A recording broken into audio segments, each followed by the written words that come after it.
Olá a todos, sejam bem-vindos mais uma vez. Espero que todos estejam bem. E lembrando que este material aqui é focado nas pessoas que estão em transição de carreira para a área de dados, ok? Nós vamos abordar tópicos aqui da área de engenharia de dados, né? Então, se você que está assistindo tiver mais interesse, é só continuar acompanhando essa série, ok? Outro ponto também é que esse material ele também visa aí trazer à tona, né, as empresas que têm aí como objetivo ah, ter o seu negócio, as suas decisões orientada por dados, né? Beleza, pessoal? Então vamos lá. Mais uma vez aqui o nosso disclaimer, né? E a base teórica deste conteúdo. Tem outros livros, tá? Se vocês quiserem saber mais, é só pedir aí nos comentários. Então, bom, esse é o nosso ponto de partida. No vídeo anterior, né, a gente viu o que era o pipeline, como que os dados eram produzidos, né, e o que tudo isso visava resolver dentro de uma corporação, uma empresa, né, que é trazer ali estratégias baseadas em dados, em insights, né, gerados por dados para a empresa se tornar mais competitiva aí no mercado, né, se tornar mais perene aí. Então, muito bem. Eu trago aqui para vocês quatro características, né, básicas que um pipeline resiliente deve ter, né? Essas quatro características, né, eu retirei do livro Cost Effective Data Pipelines, ok? Então a gente vê aqui que a primeira delas é a idempotência, né? Que nada mais é do que você executar uma task e toda vez essa task ou job produzir o mesmo resultado sem efeitos colaterais, tá? Isso aí está muito ligado ali ao paradigma de engenharia de dados funcional, tá? A gente vai abordar um pouquinho mais para frente. O outro ponto é o checkpoint, ou seja, significa que é o estado, né? Toda vez que uma task, um job roda, você coleta ali o último estado dele, ou até o estado global do pipeline, para que na hora que acontecer uma falha, ou você precisar fazer a ingestão novamente desse dado, ou a transformação em uma layer mais para frente, uma camada mais à frente, você começar a partir desse estado. Então vamos supor que você está ali fazendo a ingestão de uma tabela ali de 10 tera, 5 tera, 1 tera, tanto faz, e que esse pipeline por algum motivo ele quebra, pessoal, ele cai ali, né, no meio da task ali, ele pá, né, apaga, dá um erro, aí você vai receber um e-mail aí, né, do pipeline que ele quebrou e tal, aí você vai dar uma olhada lá e vai ver que tem, né, a possibilidade de rodar de novo aquele pipeline do ponto onde ele parou, né? Então aí a gente vê que esse estado ele não vai fazer com que você faça a ingestão de novo dessas tabelas enormes, vai evitar que você gere custo, perca, né, todo o tempo que você levou para ingerir a tabela até o momento que ele deu erro, né? Então, o estado é importante para isso, né? Então, isso naturalmente vai refletir no billing, pessoal. Então, o modo como o seu pipeline opera, ele vai ser um pouco mais econômico, tá? Aqui eu até, entre aspas, né, faço um comentário muito normalmente que o pessoal gosta de repetir nas comunidades. Ah, cloud é muito caro, não sei o que é muito caro, a ferramenta tal é muito cara. Aí eu trago para vocês esse cenário aqui, né? Realmente, se você conhecer se você não conhecer o seu ambiente, se tudo que você desenvolver lá for de qualquer forma, se você quiser, o céu é o limite para você rodar os recursos dentro do seu pipeline, realmente vai ser caro. Tudo é caro, né?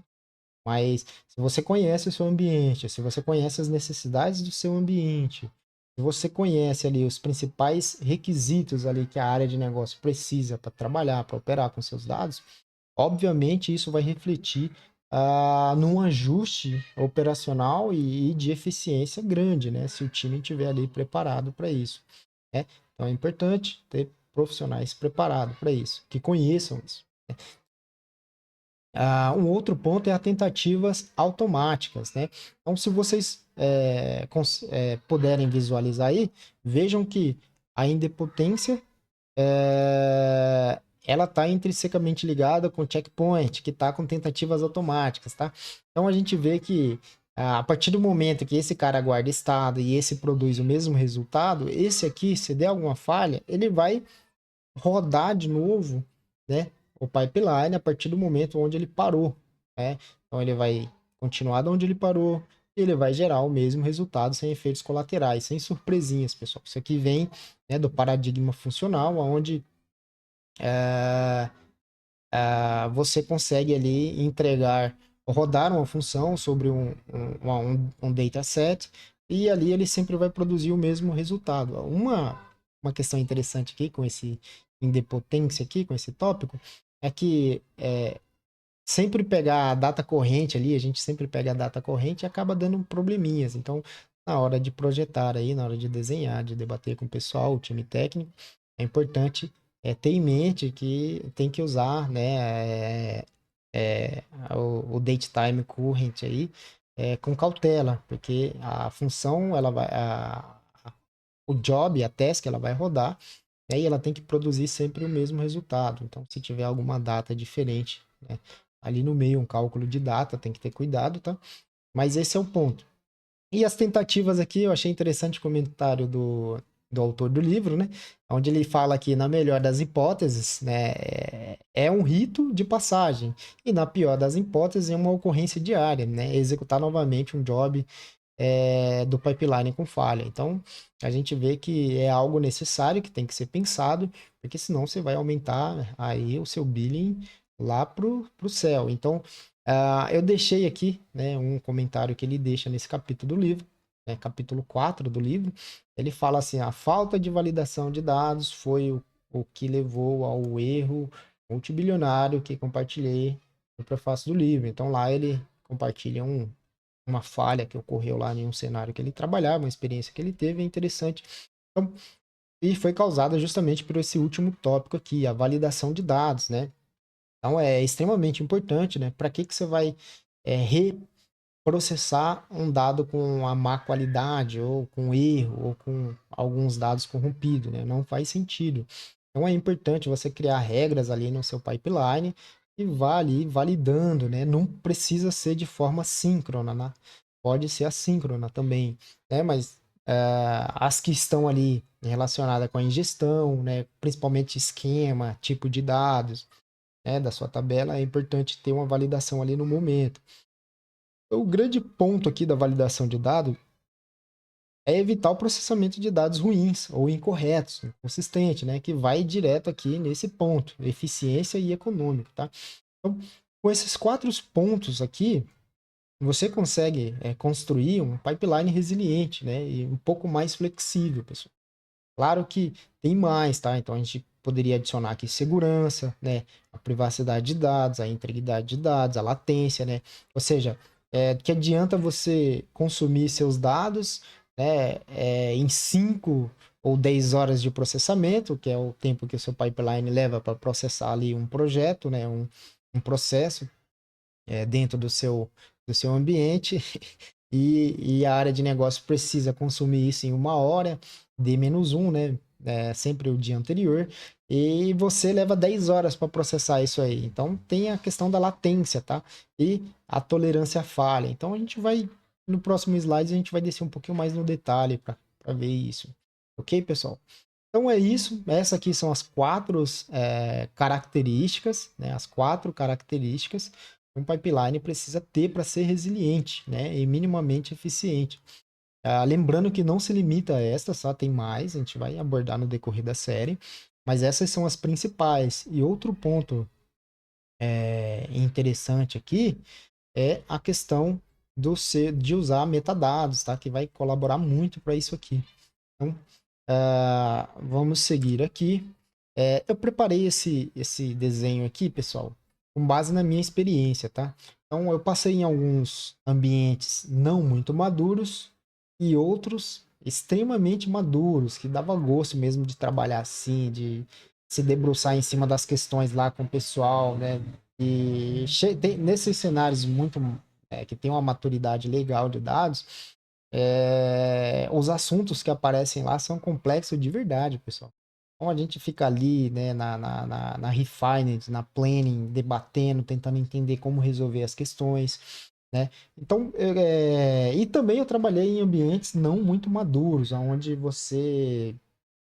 o time é novo ali, né? Eu não sei, um comentário interessante aqui, a minha carreira se deu toda ela em consultoria, então eu mudei de empresas, costumei mudar de empresas no intervalo de 2 anos, 1 ano e meio ali, quando acabava o projeto, né?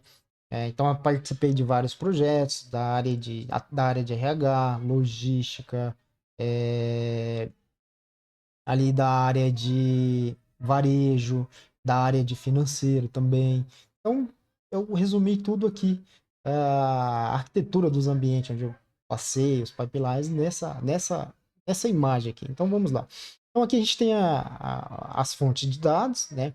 E a gente tem aqui o ADF, né? A gente vai usar o ADF na prática aqui para mostrar alguns conceitos básicos, tá?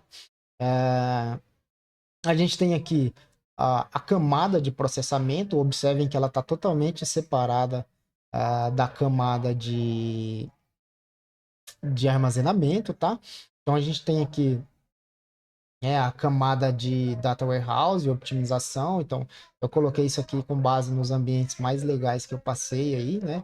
Então em alguns deles usava o Snowflake e outros o Synapses, né? Então lembrando que qual que é melhor, não sei, cara. Aí vai depender do seu ambiente, do quão você conhece o seu ambiente, de como ocorre o processo operacional da sua empresa, qual a necessidade da área de negócio, né? Então, poucos dados, né? São poucos dados, né? São dados grandes. Então, vai depender disso, tá? Em outros lugares, tinha um SQL Warehouse aqui dentro, tá? Aqui dentro do Bricks, tá? Onde ele consumia direto aqui, ele fornecia direto aqui para a área de data viz, né? De dashboard, de reporting. Então a gente vê também que é possível. Ah, mas dá para fazer? Bom, aí de novo, é o seu negócio que vai tocar a música e você vai dançar, tá?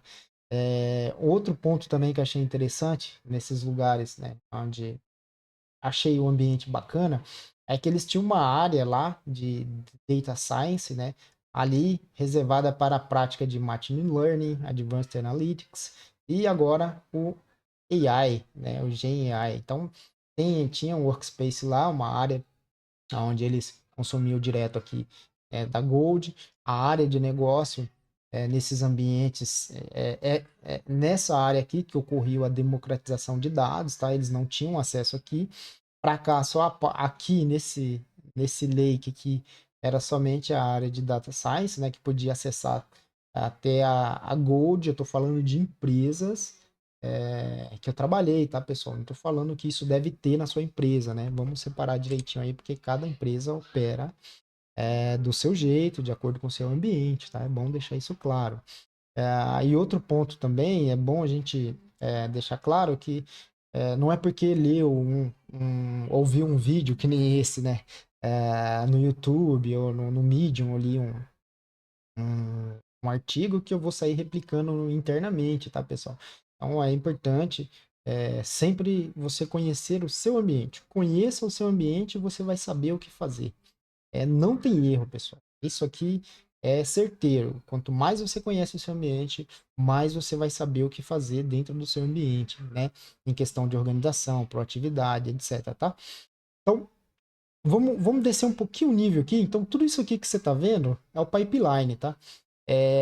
Então, eu coloquei essa, essa seta aqui para dizer a direção que o pipeline roda. Então, ele vai rodar nessa direção aqui. Então, ele faz a ingestão dos dados, né? Ele coleta aqui parte dos metadados, né? Então, ele joga aqui, o Databricks vai processar uma parte, vai jogando aqui, vai jogando aqui. Então, vamos entrar no detalhe agora, tá? Então, geralmente, né, você tem o orquestrador aqui, que é muito confundido com pipeline, tá? Então, pipeline é tudo isso aqui. Geralmente, as pessoas confundem o pipeline com uma ferramenta ou com um orquestrador, tal qual ocorre aqui na parte de BI, tá? O pessoal confunde muito, né, a estratégia de BI com as ferramentas de visualização de dados, né? Então, vamos lá. Primeiro ponto. A gente vê aqui que o seu pipeline ele começa trigando aqui a parte da ingestão, né? Então, ele começa pela orquestração, vai fazer a ingestão. Normalmente aqui, nessa área, tem uma área de despejo ou de quarentena, entenda como você achar melhor. E nessa área, né, algumas áreas chamam de landing, né, outros chamam de transient, né, ou área de despejo, staging, tanto faz. O fato é que nessa área, o pessoal costuma comentar que fica ali o dado bruto, etc e tal, né? Mas a gente vai entender o porquê, né? Por quê? Quando você chega em algum profissional que se diz sênior, tenho vontade demais de conhecer um profissional sênior e perguntar para ele o porquê. Mas vamos entender aqui um pouquinho. Geralmente, de acordo com o livro Fundamentos da Engenharia de Dados, essa área de landing, né, ou de pouso de dados, ela serve para coletar uma camada intermediária onde você vai coletar ali muitos metadados, tá? Então, você coleta ali os metadados e o segundo ponto é que a arquitetura medalhão, ou tem gente que chama de framework medalhão, ele tem um princípio muito forte de imutabilidade e snapshot, né? Então isso aí vem da engenharia funcional de dados, tá? Então, nesse primeiro momento, eu vou ter o dado original, da forma que ele foi concebido, que ele foi produzido aqui, né? Por um aplicativo, ferramenta, etc. Então eu vou ter ele aqui e basicamente ele vai estar ali o dado original, vamos chamar assim. E quando ele vem para cá, ele já sofre uma transformação, talvez uma mudança de formato, etc. Então aqui essa transient, land area, né? O livro, né, Fundamentos da Engenharia de Dados, vai dizer que é o ponto perfeito, ideal para você coletar os seus metadados. E o outro objetivo é que ali o dado está na forma bruta, né? Está na forma original. O que isso vai dizer? Isso vai garantir a reprodutibilidade, né, do dado. Então, se você mexer nele aqui na bronze, você vai ter ele aqui em algum momento. Em alguns desses ambientes que eu trabalhei, nesse momento aqui, onde o dado chega na landing, ele é trabalhado, jogado na bronze, e aqui ele vai para uma área fria, né? E ali ele é arquivado. Em outros lugares, as empresas simplesmente deletam e mantêm o seu repositório a partir da bronze. Aí, de novo, é o ambiente que vai te dizer como fazer isso, como deve prosseguir com isso. Então, tem questões legais aí, tem documentos, tem dados que precisam estar dentro da companhia por 5, 7 anos, por questões legais também. De novo, é o seu ambiente que vai dizer isso, tá? Então, pessoal, a bronze seria aí para você ter um estado ali ideal para o dado ser consumido ali e trabalhado dentro do seu storage, né? Então, e processado ali, né? Então, a gente teria aqui um estado pronto, né? Que vai garantir aí, no decorrer do tempo, a reprodutibilidade de algum relatório, de algum modelo de dado, de algum trabalho que você venha a desenvolver. Então, nessa camada aqui, né, tá tudo ok, você ingeriu os dados, veio aqui, né, então a partir daqui começa o seu repositório de dados. Então, você vai trabalhar, deu algum erro, deleta e consome o dado original que está aqui. Então, reprodutibilidade, né? E aqui você teria um outro estado da tabela, certo? Esse estado ele vai aí servir como reprodutibilidade para a camada Gold, caso haja algum erro aí, alguma perda de dado, alguma inconsistência. Então, o fato é que você precisa, né, se ocorrer algum erro aqui no seu pipeline, nesse fluxo, você precisa reproduzir aqui a mesma né, chegar ao mesmo objetivo, reproduzir o mesmo produto de dados. Então você consegue levantar ele a partir da bronze sem ter que fazer a ingestão de novo e todo o processo aqui para trás, certo? E lembrando que nesse processo aqui você pode ir coletando dados, metadados operacionais, né? Então, desce aqui, né, esse metadado ele pode ser coletado tanto aqui, né, estado do metadado, estado da task, da task ou do job que está sendo executado aqui nessas operações, né? Com acesso, né, direto pelo o Databricks ou armazenando aqui dentro direto. Então, como a gente tinha falado no vídeo anterior, essa inserção de metadados aqui, ela pode ser, num primeiro momento, dividida entre automática e manual, né? Então, como que eu vou inserir em alguns os metadados aqui? E operacionais, a gente pode ver que pode ser coletado de forma automática. Então, você vai chegar um momento que você pode relacionar, né? Ou trabalhar esses metadados aqui do seu MetaStore, né? Com o metadados dentro do catálogo do Unity, ok? Do catálogo Unity, tá?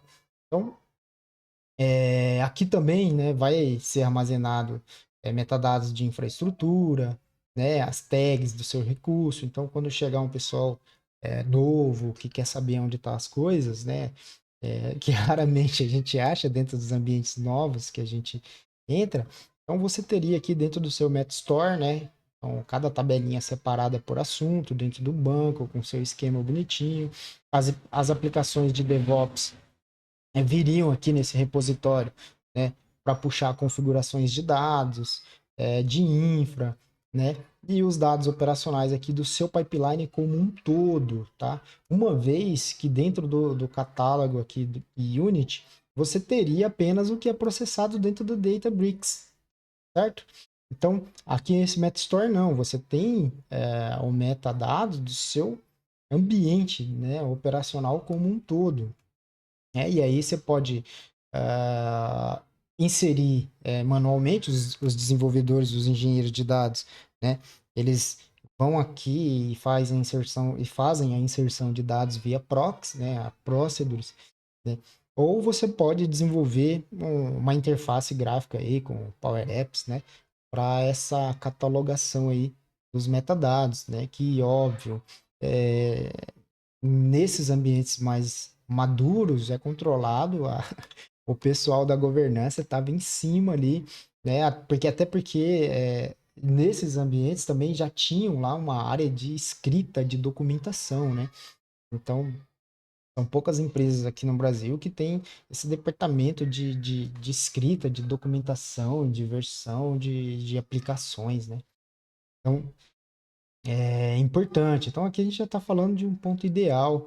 Eu acredito que não é a realidade de muitas empresas brasileiras, tá, pessoal?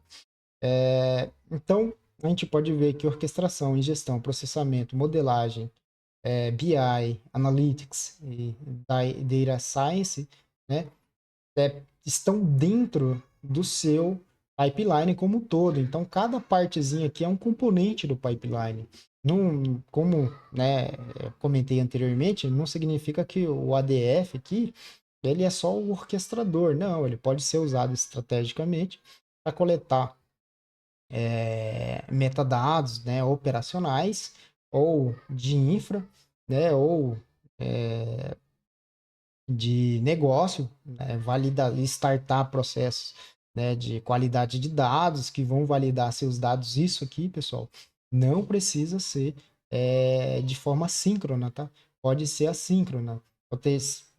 Você pode, ao ingerir uma tabela aqui, já ter um processo dentro do Brix escutando essa ingestão, que vai consumir um estado que está aqui dentro, né? Armazenado no seu metadado, no seu Metastore, e a partir disso ele vai ali tomar as decisões do que trabalhar com dados, se é um dado bom, se não é, né? Então, mais uma vez aqui entra aquela parte dos contratos de dados, né? Que o pessoal está trazendo aí, está se tornando popular no Brasil, mas lembrando, o contrato de dados é o seu processo já bem definido, né? Que vai virar ali uma sequência de parâmetros num arquivo YAML, né? Que vai servir vai ser consumido como se fosse um metadados aqui também, né? Em alguns casos, vão ter ali algumas constraints, né? Ou regras, ou critérios para esquema de tabela, para validar a integridade de dados, quantidade de linhas, etc. Em uma tabela, para validar quantidade de colunas, né? Então, bem por cima, é isso, tá, pessoal? Um outro ponto interessante aqui, que seria legal comentar, é que, assim, baseado na minha experiência, não é muito prático, não é legal você desenhar a camada semântica aqui, né? Porque uma vez que você for trocar de aplicação, né, vai ser um pouquinho trabalhoso aí você mapear isso aqui, levantar os requisitos para reconstruir de novo. Então seria interessante você deixar aqui, né, a sua camada de serviço, de servir os dados, né, onde você serve os dados, na camada de consumo, né, ou tem empresas que deixam aqui as views, né, os modelos aí, está esquema aqui com fatos e dimensões, ou fatos e dimensões genéricas, ou a famosa Big Table, né? Que também vai depender da forma como o seu aí a área de negócio consome os dados aqui, vai consumir os dados aqui. Então depende bastante disso também, tá, pessoal? Eu espero que tenha ficado aí minimamente claro. Um outro ponto interessante é que nós vamos levar isso aqui para a prática, tá, pessoal? Mas somente essa parte aqui do pipe que nós vamos levar para a prática. Por quê? Ah, porque é algo que dá para reproduzir o arcabouço, a base, a fundação, né? E a partir daí vocês começam a desenvolver a lógica de vocês, vocês começam a olhar para o lugar, né, para o cenário que você trabalha hoje, para a empresa que você trabalha, e começa a ver os requisitos. Pega o seu, se você for da área de negócio, acessa algum relatório em Excel, acessa algum relatório em Power BI, Click ou Tableau, começa a olhar, né, começa a dar uma curiada, conversar com a galera aí, de onde que vêm os dados, né? Qual que é o processo de trabalhar os dados aí, de extração, né? A transformação. Então dá uma curiada legal, é interessante. E aí vai fazendo um pouquinho mais de sentido tudo isso aqui que a gente está falando, tá? Então vamos fazer aqui, levantar um serviço aqui de storage lá no Azure, né? Vamos levantar aqui o Data Factory, vamos levantar aqui uma base de dados do SQL e vamos criar ali uma configuração mínima ali de um meta-store ali, onde o ADF vai ingerir algumas tabelas de formas dinâmicas, né, da mesma fonte de dados. Ele vai consumir o metadados daqui, então ele vai interagir também aqui, escrevendo um status da execução do pipeline, né? E a gente vai tentar aqui fazer esse cenário mínimo, né? Que é para ir abrindo a mente de vocês, tá, pessoal? O importante aqui é vocês tentarem organizar de forma lógica as ideias que vocês vão concebendo acerca da engenharia de dados, acerca de um pipeline, acerca do processamento, da modelagem, por que deve ser nessa ordem, não nessa outra ordem, para que vocês consigam realmente criar, né, ser autênticos, criar. Uma vez que você organiza o seu pensamento, né, a lógica em ordem ali, né, você consegue visualizar as ações que você tem que fazer com o seu dado, trabalhar melhor, você consegue visualizar aonde vai ter alto consumo de memória, aonde vai demorar a escrita, aonde você precisa criar um índice, né, aonde você precisa melhorar ali a performance da tabela no geral, né, aonde você consegue melhorar a performance de um join, né? Então, a ideia aqui é essa, pessoal, não é dar fórmula mágica pronta para você olhar para a empresa do lado e falar, nossa, eu vou fazer igual. sendo que a operação aí no seu ambiente é totalmente diferente, muda tudo, pessoal. Então, é interessante a gente ter essa ideia, tá? E aqui, esse aqui vai ser o escopo do nosso modelo prático, tá? É importante lembrar que eu vou fazer essa demo aqui básica, eu vou disponibilizar todo o código, toda essa documentação aqui no repositório do GitHub, beleza, pessoal? Então, no próximo vídeo nós já vamos começar com a mão na massa, beleza? Obrigado aí pela atenção de vocês e até a próxima.